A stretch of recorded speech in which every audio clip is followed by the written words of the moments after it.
Kamusta po? Welcome back to my channel. If this is your first time visiting my channel, my name is Felix. I'm a YouTube content creator from Indonesia. Kamusta naman ka? Kumusta ka naman? Sorry, wrong. Kamusta? Oh, kamusta ka naman? Kumusta naman ka?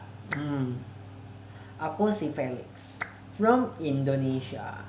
And today I'll be reacting to the outstanding request to this video, English subtitle. That is the first thing they love. SB19 first impression on each other.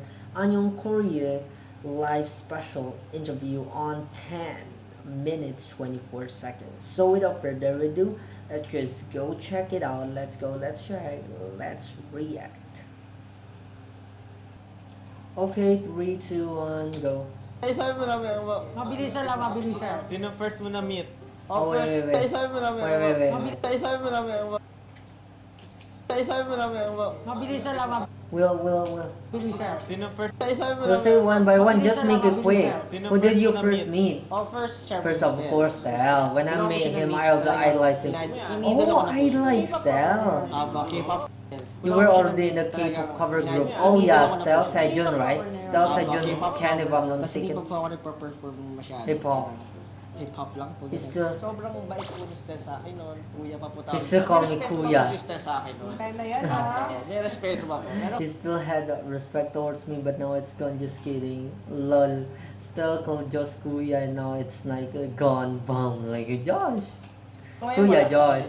Ganun pa rin naman po, sobrang nagalingan po talaga ako sa grupo nila. Na-inspire po ako hanggang sa, yun nga po, naging kagrupo ko din po sila. Hanggang ngayon naman po, Even though my talagang friend- first impression ko po sa kanya. Oh, talented and magaling po kind. talaga. Wow, Stel. Minsan na nangaaway, pero okay lang naman po. Joke lang. Tapos Joke si lang. Ken, siya po, yung first impression ko sa kanya. Super passionate Super person. passionate po. Because he wants to talk to me. Kasi po, kinausap niya po ako eh. Sabi niya sa akin, Idol Josh. Gano'n po tawag niya sa akin yun, Idol Josh. Idol Josh. Okay, this is so funny, man. This is so funny. Okay, Idol Josh. Ako eh, sabi So, Kuya Josh, now Idol Josh. niya sa akin, Idol Josh. Gano'n po tawag Idol niya sa akin yun, Josh. Idol Josh. Ano, pasali na muna ako sa... Idol Josh. Let me join your group. Let me train with your group. Even if I just be on the side. Wow. It proves how dedicated Ken is. Even if he's just on the side, he don't care as long as he get to practice with Josh and the gang. Wow. Ano nyo, patraining naman ako sa grupo sa akin yun, Idol Josh. Pasali na muna ako sa grupo. Patraining naman ako sa grupo nyo. Kahit sa gilid lang ako. Opo, sa sayo po. Pero nakita ko po sa kanya, passionate talaga. Kahit sa gilid lang ako. Inseon, their former group, yes, Inseon, but I really saw that he was really passionate. Opo, sa sayo po. Pero nakita ko po sa kanya, passionate talaga. Kaya nung So when we were always looking for a member admin, I contacted him because I remember, si Ken, ayun. Yung first impression ko po sa kanya, it seemed to have changed. Why? Bakit? natatawa rin si Ken kasi hindi rin siya Ken is laughing because he can. Bago po nung Ken is natatawa rin si laughing Ken kasi- because he can't believe it as well. Wow. So that passionate effort of Ken, like, Idol Josh, if he don't do that, he won't become the member of SB19 now. Wow. That really changed. That decision, that action at the time to Josh really changed his destiny for a lifetime. So basically, Josh is like maybe the most important figure in Ken's life, because without Josh, Ken wouldn't be who he is today. Wow. Ken is so loving because he can't believe it as well. It changed. Dumating dito, tsaka hindi. He's still the same. Po siya. Siguro, Maybe it's just because his perseverance has pretty much lessened. Pagka-porsigido niya. He arrived late. Nalilate, ganyan po. Pero bumabalik na ngayon. Bumabago na po siya. Siguro, Maybe it nandun na po was siya sa at the point time ng a realization realization of life, going through a lot. Maraming pinagdadaanan. Okay, Tsaka, ganun, okay lang naman yan. that's fine. Continuous evolution. Pokemon. Si Sejun po, na-meet ko, weird Weird. na weird po ako sa kanya. Kasi Sejun is weird. parang iba po yung His aura is niya different. sa- Wow, what aura does sa- Sejun sa have? Sariling mundo lagi, gano'n. He was always in his own world. May gagawin. Will do naging something abroad and unexpected po, gano'n. unexpected. So parang chihuahua. Tingnan mo to, tingnan mo to, taon siya. Ganun. Yung first impression ko po sa kanya, hanggang ngayon, ganun pa rin naman po. Kung ano yung parang may sarili niya. Yes. In his own world, wow. Pero yun, mabait naman po si Sejun talagang. Mm. Yes, hindi ganyan naman Sejun. po. Ano po siya ng parang character talaga dun Mm. sa sarili character. Si Justin po, una ko nakita ito. Oh, pogi. Pogi? Siguro mayabang to. Si Justin po, una ko nakita ito. Oh, pogi. Oh, Siguro handsome. mayabang. Maybe this one's arrogant. Wow. Okay. So I know a new knowledge now. Pogi is handsome in Tagalog. Okay, arrogant. Justin arrogant. Ganun, ganun po. Like ko po, pag Usually when you're handsome dancer, Ora po tayo. Wapo You may ka. tend to have an arrogant. Yun nga po. Sumasayaw kayo mga ganyan. Usually kasi may konting aura na medyo pagkapayabang. So, Oh kinakaba my ko po God, ugali. oh my God. Tapos nagulat po ako, mabait siya. Parang, Friendly, easy parang to talk mabilis with. na usap, gano'n. Tapos, ayun, nakasundo ka na. Ganda nga ang aura nito eh. Ayun. Yeah. Super Oh yeah. nakasundo By the way, at the end, I'll give my first impression to all of these 5 boys. ko na ako si Justin. I get along with Justin so. Ano lang, first impression and then, First impression ko po kay Josh, mabait. so ngayon, Kind. Ngayon, mabait po siya. Don't explain. That was okay. ayun. Pero, Wag mo na explain, wag mo na okay na yun. sige. Okay. Si Sejun, akala ko po hindi siya yung leader. Kasi nung first Ah. meet namin dalawa, He just went in bigla and lang put po siya his- pumasok, tapos yung paa niya po nakapatong dun sa ano. Nakagano lang po siya, tapos may kinakain po siya nun, itlog po yun. Ah. Basta yung baon niya, may Opo, sarili basta siyang may baon, may sarili Ah, siya baon. So, nakagano he yung ate paa. his food with Akala ko, rice like ano siya pa siya yung tipong happy-go-lucky person. na happy-go-lucky, pero siya po pala yung leader. Happy-go-lucky. Nabigla po ako. Tapos si Stal po, di ko alam na siya pala yung main vocal po kasi akala ko magaling na talaga siya He was good as dancing. Nakilala ko siya na I've only magaling known siya him. dati kasi Oh. nakakapagaling siya. Tapos siya po pala yung Yeah, he has the highest range. pinakamataas yung range. Hanggang ngayon, ganun pa rin naman tingin mo Yes sa kanya. po. Tapos si Justin po, ganun pa rin po eh. Kind shy and now still the same. Main. Tapos ngayon, ganun pa rin po. Pero parang nagbago-bago pa. Change a little. In a good way ba yan? Kumulit. Hindi, opo. Mischievous. Sa akin po siya nagkukulit. He does stuff and makes fun How of about the me. other? Si Josh po, madaldal. First impression. Opo. Current impression. Ganun pa rin po, mas lalo. Kasi syempre po pag naging close, mas naging comfortable. Mas marami dumadal. Si Ken naman po, hindi ko alam pero sobrang He's so weird. po niya. Ako, weird from galing mo. From weird. From weird person combining other weird. Kailan So double weird. September 14 po. Kakatapos. Virgo. Opo.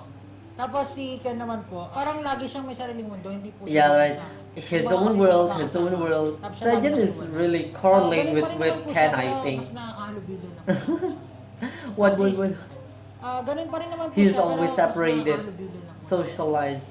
Si Stel, He's sobrang friendly. po nung una ko siyang nakita. Oh, hindi, friendly talaga to Opo, si sobrang. Super. Hindi ko nga alam na, na magaling ka kumanta. Kasi nga, Tapos hanggang ngayon, ganun naman He's po. Parang always the mood siya po setter, lagi he's yung our mood happy setter, pill. ganyan. Siya po Oh, I yung thought it is namin. Justin. Si Justin po.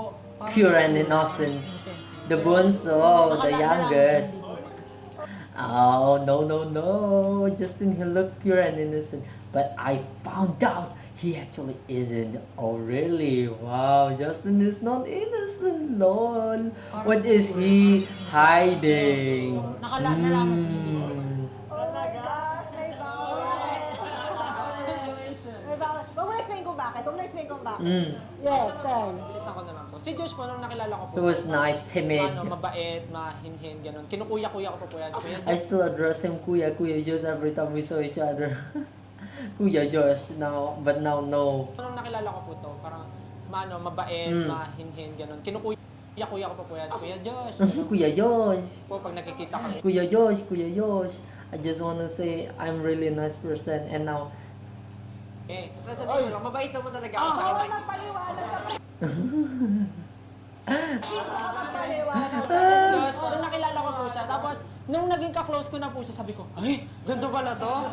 Sabi ko, ay, ganito pala? Pero, ano naman po, like, okay naman po, may sense naman. He was po okay, the talaga. things he Lahat made naman is sa- make tayo po, sense. Medyo may ano po siya, may yabang siya, kasi may pagyayabang siya. has something to brag about. Nagyayabang lang po That's siya what sa I'm mga trying to bagay. say Na, kanina. may mga bagay lang po siyang pinagyayabang. Mm.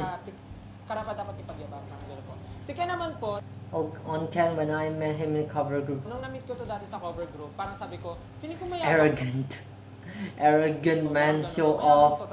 Tumbling ka pa dyan. Tumbling. Ganon. Tumbling.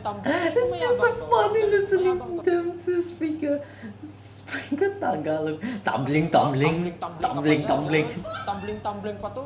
Uy, that's mental step. Judgmental sister. Judgmental. Tumbling ka pa dyan, ganon.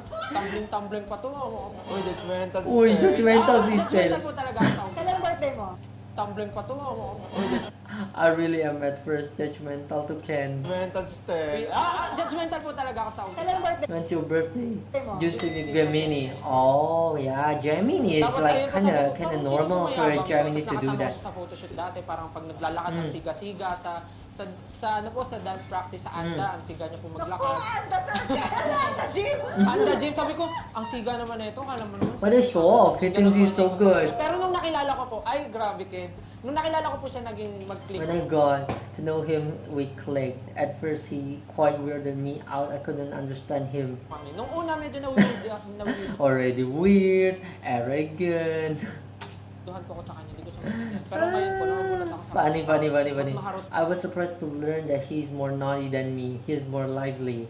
Yeah, he's actually lively for me. But he can be lively. He can be talkative when he needs to, and if it's with his closest friends, with the closest friends or people that he knows, like, because he's not like talkative like Josh or Sajan for me, that in every interview that they can control, or they can be the majority of the one who speaks in the interview. Po siya sa akin, gano'n. Mas maligalig na po siya. Kaya sabi niya, may kilang daw. Ang haba nung sa'yo Oh, sorry. Ang haba nun. Tapos si Sejo naman po, nung una, ginudge ko po kasi ang weird ko nagsasalita mag-isa. All everybody is saying Sajan so weird. Bigla na lang siya nagagano. Kasi ang weird niya po, nagsasalita mag-isa. Parang bigla na lang siya nagagano. Niya po, nagsasalita mag-isa. This is just too Bigla na lang funny. siya nagagano. Shubu. Isang sabi po, kaya ginudge ko po siya, sabi ko, anak ko. Di ba, naano po sa nakatayo siya sa gilid. They say not son on the training. He will do this in Sunday. Nakatayo siya sa gilid. Tapos may training kami nilang gagano. Shubu. Biglang gagano siya. Gagano po When siya he sa tells a story, his gestures are always like this. Kakwento po yun, nakaganyan palagi. Sabi ko, anong ginagawa na? Nagre-ritual ba? Ritual. Parang ganun po siya. Kaya I even asked myself, is it right to befriend him? sabi ko, dapat ba itong tropahin? Parang ganun po. Tapos nung natira So na when only the 5 of us remained, that's the time we started to know each other. po kaming lima, doon na po nag-start parang nagkakakilala na po kami. Okay. Personality niya na pala yun. Oh, so that's just glad that it's just his personality. Character niya lang. Ano yun, parang channeling yung inner GD, ganyan. Pag nag-feel ko po, or mahilig po kasi magpatugtog ng music. Tapos, kahit sa lugar, nagsasayaw ako or nagrarap ako. Bigla na lang po. Ganun po ako. Pag pumapasok na talaga yung music sa katawan, no? When music sips into your body. Nakasaniba ng Galing- musical galing. spirit. Musical spirit. Ayun po. Tapos si Justin naman po, nung una ko po siyang nakita, sabi ko, typical guy. Typical guy. Parang ganon. Sorry. Naman po, nung una ko Oh my god, wow. Out of all the members, Stel has the most like darkest impression out of all the boys. Typical guy, arrogant. ganon. Sorry. That's too much. Pero kasi pogi, mata. Sorry. Well, he sent some tall dancer. Okay, someone who looks like I can be friends with. Tangkad, tapos sumasaya. Tapos sabi ko, okay, parang magiging bagong friend, gano'n. Pero hindi ko siya gano'n pinapansin But I didn't pay much. Alright, another dark thing. dati. Kasi parang bago lang po kasi. He was just new. Ha? Tapos As time passed by, I was surprised. katagalan po nagulat ako, parang dumadaldal si Justin, gano'n, parang nagkakausap kami. He talked to messenger where he become trainee. Trainee na siya. Tapos yun, hanggang sa naging mag-friends na kami bigla. Tapos nagulat ako na gano'n pala siya, madaldal pala siya. Ganun. Talkative. Same pa rin naman po. He's babae. still the same, still nice. Bigyan niya naman ng trust naman si Justin. Nakapalakbak naman to si Do, Kurt. Okay, before I continue, the thing that make this interview awesome or interesting is not just because of the question, it's not just because of the voice, but this. She is a great interview, like well can like this, like you forget what Justin blah blah blah, like she creates a uplifting feeling, she create an uplifting vibe, she create a very very happy vibe, a very what high intensity vibe that really make us like that really make her audience and make her viewers and make her guests like yeah, it's like bring up the mood, like she is a great host. Bigyan niyo naman siya The sa way you mga- can clap, are we done already? We still have Tapos na Justin. ba? May Justin pa! May Justin pa, Justin Ako po, pa. first ko po nakilala si Sejun. Kay Sejun po, yun nga po katulad sinabi nila, para may Bakit sariling ayaw space. mo si... kasi siya yung una. Opo. May sariling space. Kasi nung na-meet ko po siya, parang nag-perform siya. So na... Performing, I was naging really ako, amazed and na-inspire inspired. ako. Oh, he's so Ang good galing at performing. Tapos hanggang ngayon po, parang ganun pa rin naman po yung impression ko sa kanya. Mm. Tapos kay Josh naman po, wala, hindi ko alam kung anong impression, pero yun nga po I just medyo... didn't expect him to come Hindi ko po across as a in-expect na little bit. medyo mayabang yung dating niya. Kasi nakikita ko na po sila sa mga I watched competitions online na nanonood before. po ako online dati. Tapos parang naisip ko nung sa online pa lang. I thought they were only mabait nice. sila, ganyan po. Pero nung na-meet ko po siya, But when medyo he parang had may yabang little na po. arrogance. Pero maangas, parang ganyan po. Pero ngayon But with swag. parang ang I realize he's just trying to look tough, but deep inside he's really realize not. ko, parang tinatry He's just trying to look tough, but inside he's a sweet, adorable Josh. niya lang maging Colin maangas. Pero Santos. deep inside, hindi talaga. Softy pala, softy. Softy Josh. Josh the softy. Ito naman. Lambutin ka man. Josh the softy. Softy Tapos po, Josh. kay Stel, ano po, parang ganun pa rin po, makwela, makakatawa. Same Kasi sa funny training po, may joker. pwesto kami pag nagtitraining, tapos katabi ko po siya lagi. Lagi po siya nagpapatawa. Kaya ako pumababaw yung kaligayahan ko. So, lagi Just lang laying tawa- low tawa a sa little. kanya. Tapos, ayun po, hanggang ngayon naman po, ganun po Ganun siya. pa rin siya. Nag-lay low lang ng Oh. Pwede na pumalakpak. Ken, palakpak na. Okay, anime club. Now it's done. Okay. Okay. Ay, hindi. Tapos na. Kay Ken po. Ay, Ken, sorry. Hindi kita. Kay Ken po, first time ko lang po siya na-meet, galing siya sa probinsya, so hindi ko talaga siya maintindihan. Oh. First time ko lang He just come from the province. Yeah, siya yeah, na-meet, yeah. galing siya sa probinsya, so hindi ko talaga So I couldn't really understand him. It was like a siya comedian. maintindihan po. Parang Ken Koy na may mayabang na Comedian. iba po yung parang impression ko sa Because kanya. of his accent. Opo, and pati po yung parang The way he niya, draws his action. Pati rin po yung pagsasalita niya. Umpisa pa lang, sabi niya siya pinakamagaling sumayaw. Oo, sabi niya po parang gano'n. Tinanong siya ng teacher namin, sa tingin mo sino pinakamagaling sumayaw? Ako! Sabi niya po parang Oh my god, this is just too Ganon, funny. Tinanong siya ng teacher namin, sa tingin mo sino pinakamagaling sumayaw? Ako! Sabi Ayun na. siya ng teacher namin, sa tingin mo sino pinakamagaling sumayaw? Ako! Sabi Ayun na. Me. I can beat all of them. Ako, sinabi Yes, I really said that. ko po talaga. Ay, kung confident ka naman, bakit Yes, hindi? po. But he really proved that out of all the members, he's the best dancer, right? So it's basically a fact. It's not just bragging, but he can boost that. He can base that on facts. Ah, finish. This is a real clap can. Tapos na po. Okay. Man, what a funny interview. No wonder you guys asked me to really react on this. This is just too funny. This is just too entertaining. Both the interviewer and the interviewee are both amazing. Are really strengthening each other. Are really supporting each other. Where the guests, which is SB19, are totally are in there, are really in the mood, are really answering really cool, and the interviewer are giving us the mood, giving us a great vibe transition, and really set up a bright amazing mood. And yeah, as I said previously, I will do an impression of the boys. Okay, so basically the first ever impression that I will do, the first impression for me, first of all, okay, we'll go to Josh.